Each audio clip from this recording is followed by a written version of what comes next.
Nagpur medical college आणि IGMC हे जे दोन्ही मेडिकल कॉलेजेस आहेत हे अत्यंत जुने मेडिकल कॉलेजेस आहेत।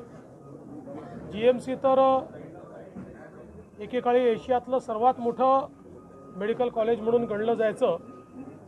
100 वर्ष या इमारतींना झालेले आहेत आणि म्हणूनच आपण मागच्या काळामध्ये याचा एक मास्टर प्लॅन तयार करून 1000 कोटी रुपये देऊन अद्यावत अशा प्रकारच्या सगळ्या व्यवस्था या ठिकाणी झाल्या पाहिजेत या संदर्भातलं काम सुरू केलं होतं। त्या दृष्टीने त्या कामाची प्रगती पाहण्याकरता या ठिकाणी मी आलो। दोन्ही ठिकाणी कामं चाललेली आहेत, कामं प्रगतीपथावर आहेत, पण त्याची गती वाढवण्याची आवश्यकता आहे। काही छोट्या मोठ्या त्रुटी त्याच्यामध्ये आहेत, त्या दूर करण्याची आवश्यकता आहे। त्या संदर्भात नीट आढावा घेतलेला आहे।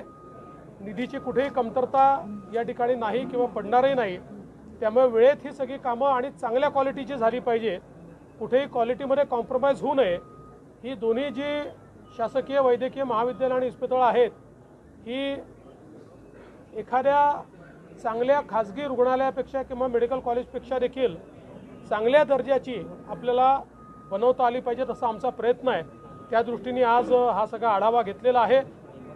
काम चांगल्या प्रकारे चाललं आहे, पण त्याची गती वाढवण्याची आवश्यकता आहे। त्याच्या सूचना मी दिलेल्या आहेत आणि एप्रिलमध्ये पुन्हा मी या ठिकाणी व्हिजिट करणार आहे। महाविकास आघाडी तुटण्याच्या मार्गावर आहे, स्वतंत्र स्थानिक स्वराज्य संस्थांच्या निवडणुका लढणार असं डिक्लेअर केलेल्या दोन पक्ष स्वबळावर लढणार सर। माझं म्हणणं त्यांनी एकत्रित लढावं, वेगळं लढावं, की राहील की तुटेल याच्याकडे आमचं लक्ष नाही। महाराष्ट्राला प्रगतीकडे नेण्याचा आमचा प्रयत्न आहे आणि पुढच्या सगळ्या निवडणुकांमध्ये जनतेचा आशीर्वाद आमच्यासोबत राहील।